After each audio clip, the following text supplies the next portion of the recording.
that this is a step in the right direction, but there's so much work to be done at MSU and institutions across the country.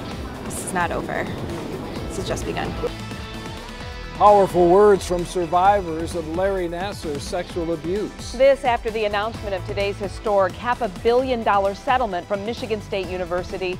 It is our top story tonight. If you think today's settlement satisfies these survivors, think again. At least that's the case for two we talked to exclusively tonight. In a story you'll see only right here on Action News, reporter Brian Abel met with two victims tonight as they arrived at Detroit Metro Airport from settlement meetings in California.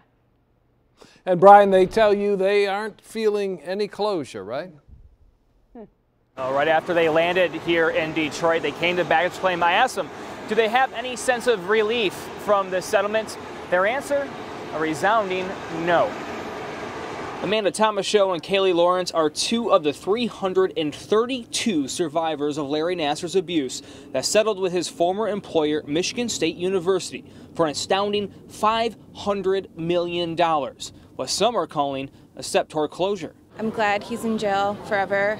I personally don't feel any closure. They still will not reopen my Title IX investigation, and I think that the students, the faculty, the community are in support of survivors, but it's still clear that the board and the current president are not on. They prioritize dollars over lives, and we want to change their priorities. Lawrence says it's never been and still isn't about money, for the Sisterhood of Survivors at least. They got offered to apologize to us while we were there in the same building with them in California, and they denied that opportunity. An apology is free, and they chose not to do that. In a statement, interim MSU President John Engler said in part, today's announcement is important in the healing process, not only for the survivors, but also for the university as we collectively move forward. Healing, it seems, in the eyes of some survivors like Thomas-Show and Lawrence, won't come until more is done to ensure the crimes of a monster like Larry Nassar never happen again. Do those trustees, does the current president need to be replaced in your eyes? Yes. I think that this is a step in the right direction, but there's so much work to be done at MSU and institutions across the country. This is not over. This has just begun.